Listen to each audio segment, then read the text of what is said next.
Good morning, everyone, and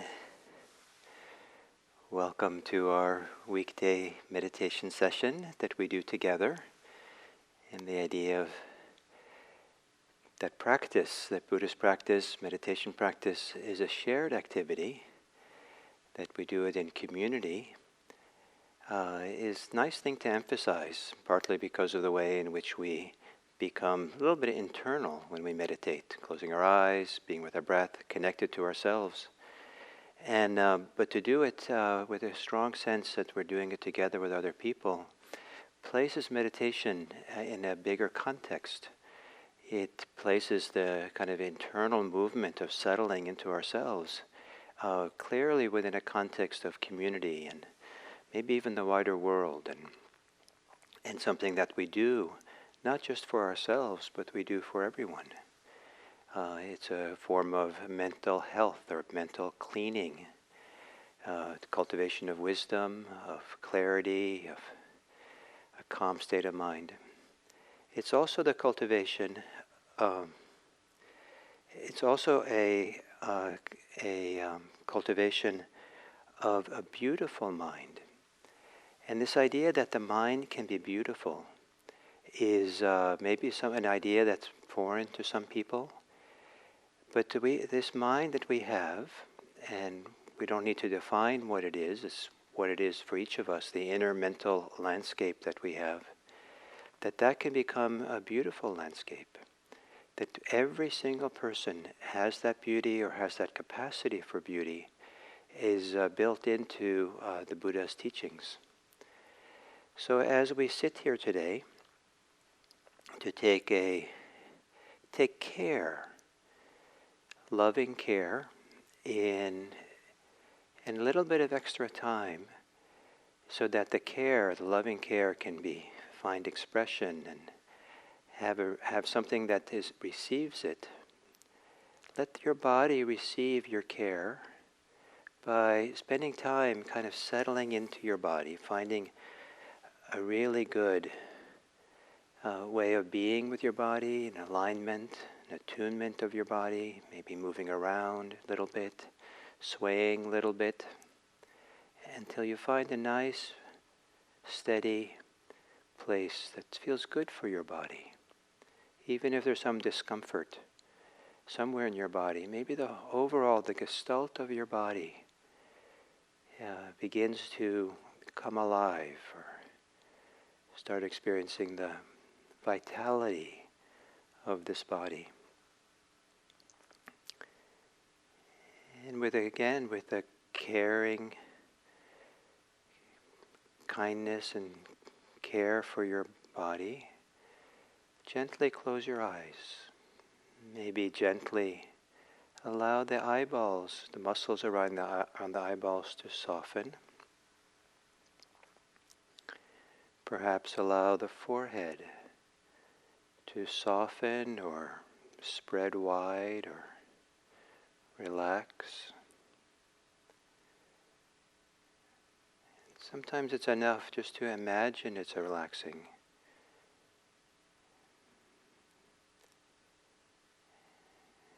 There's a very close, intimate relationship between the mind and the body. And imagining is not necessarily separate from the physical relaxation. And softening, relaxing the shoulders. Maybe again, a little bit the torso.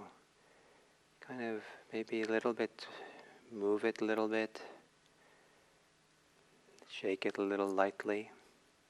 So the shoulders maybe can be released a little bit more.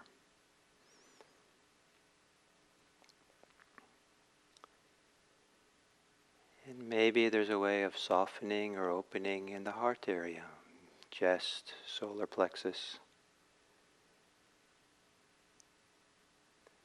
Maybe as you exhale, settling back and down into the heart center, onto the diaphragm.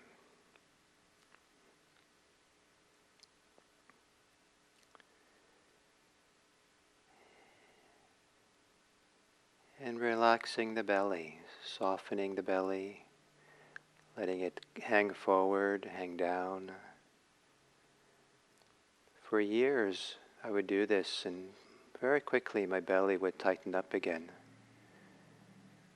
And so I would maybe 2 or 3 times in the course of a sitting relax my belly again and not worry too much about tightening up, but just... And then slowly over some years, my ability to have a relaxed stomach increased.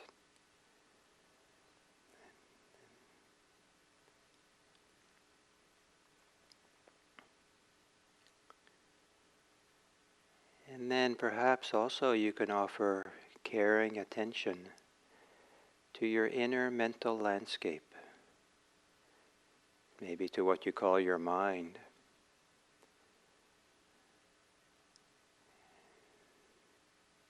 And giving yourself time, be patient, not in a hurry with the mind. Maybe your mind needs to be reassured. It's okay right now.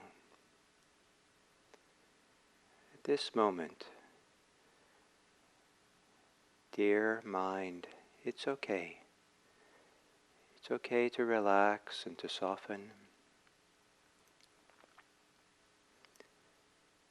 Maybe as if the mind is a little bit like a muscle, you can relax the thinking muscle, softening the mind.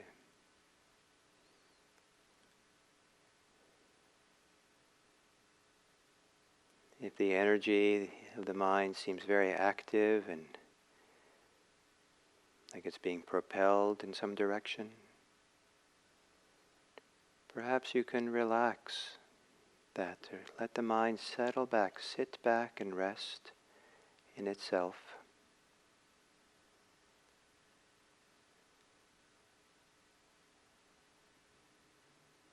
And perhaps as you exhale, feel or sense or imagine that there's lots of room for the mind.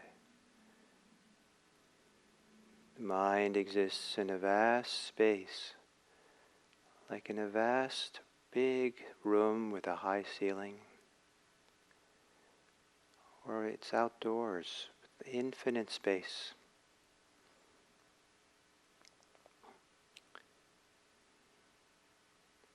When there's a lot of thinking, the mind gets kind of claustrophobic. A relaxed mind has lots of space.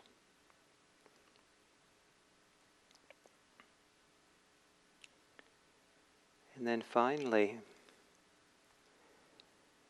this idea that the mind can be beautiful. Is there anything inside of you, in your mental landscape, that corresponds to this idea of beauty in the mind? Some people have the similar word, bright or clear mind, luminous mind, wondrous mind, beautiful mind. And even if you don't feel or sense that now, is there anything inside of you that, even in your memory or imagination, that corresponds to this idea that a beautiful mind?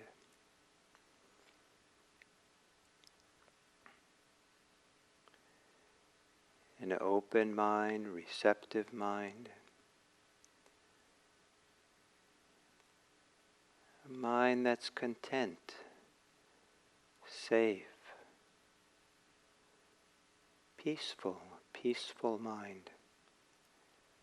You might not be feeling this very much, but is there anything inside that these words touch? And if there is, with that mind, with that quality or that feeling or memory,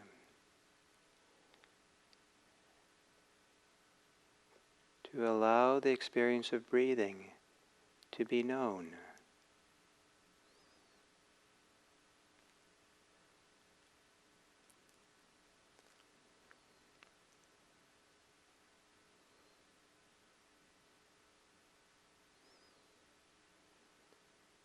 To be aware, to allow awareness of breathing to occur with a sense of beauty or care, kindness, peacefulness, a peaceful awareness of inhale and exhale.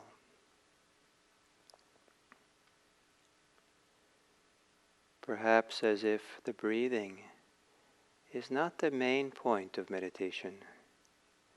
The experience of breathing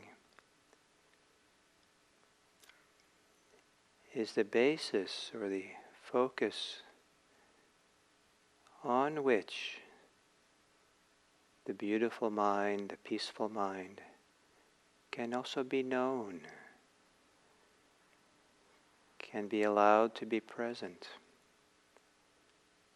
So you're not so much focusing on concentrating on the breathing as you are focusing on how awareness of breathing can be peaceful,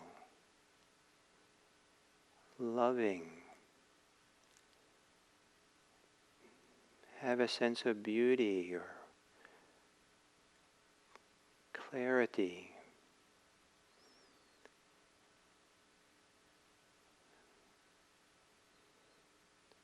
softness.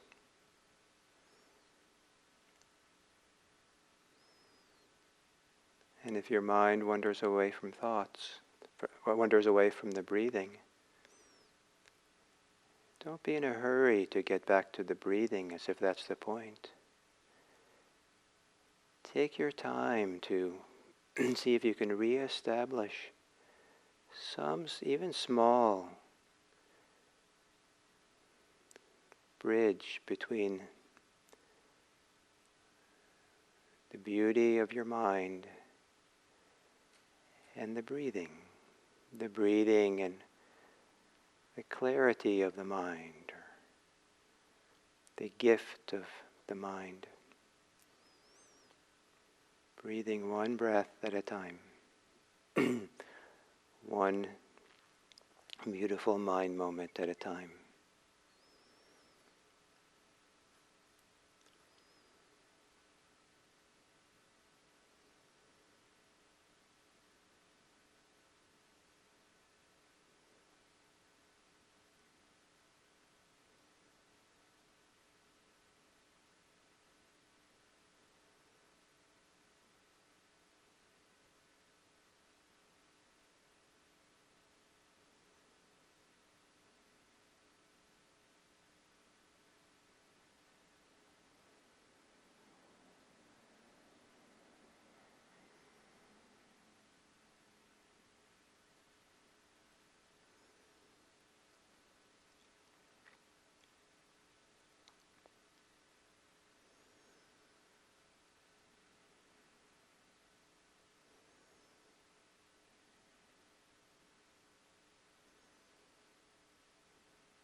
occasionally, when we wander off in thought, the mind has actually become a little bit more peaceful or relaxed or not trying so hard.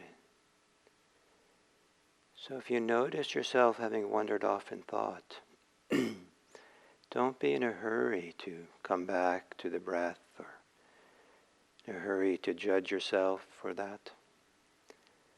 Take your time.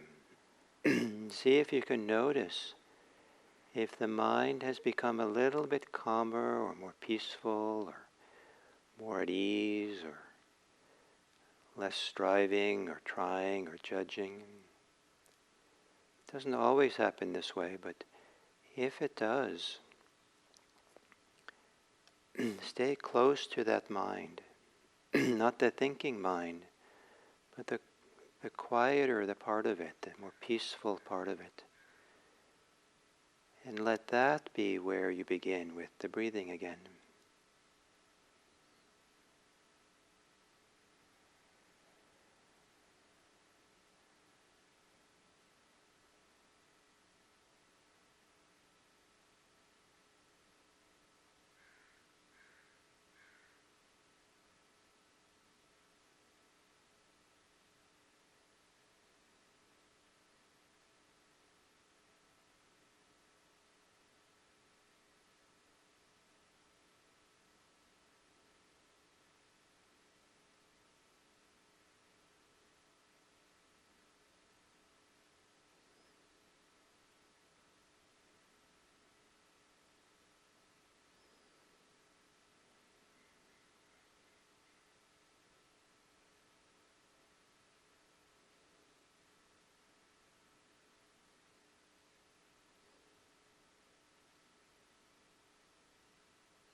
And then as we come to the end of this sitting, perhaps if you can, relax your mind further. At this point, it might be fine to let go of any trying, efforting that the mind is making, including even focusing on breathing, and allowing the mind to be open or receptive or at rest to do whatever the mind does, but allowing it to just be at ease the best you can. Some people, it's helpful, the image of the mind like a wide, clear lake, the surface of a still lake, wide, still lake. The mind spreads out, is peaceful, quiet.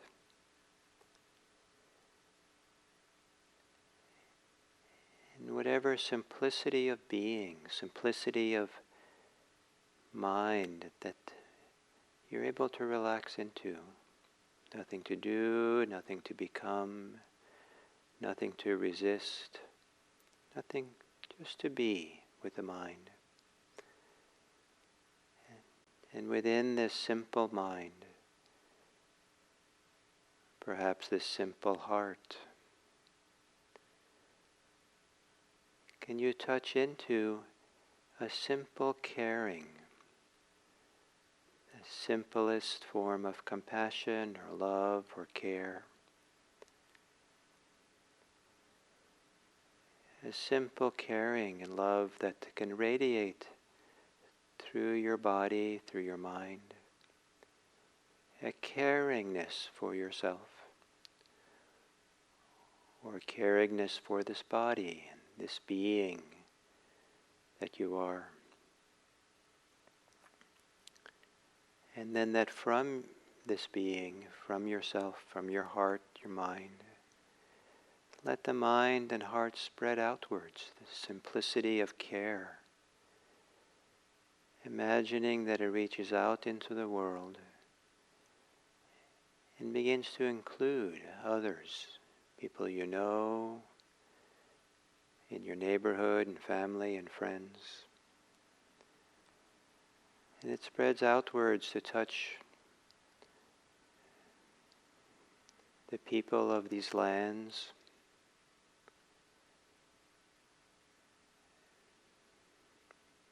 people in these lands, north and south, and the lands across the oceans, around the globe. And with a simple caringness, simple compassion, a radiance, a glow of goodwill, of friendliness, of caringness, in which you're ready to remind all people that you care for them. You wish them well. You wish them safety, health, happiness. And as if your glow of caringness can touch all beings, let them know that you care.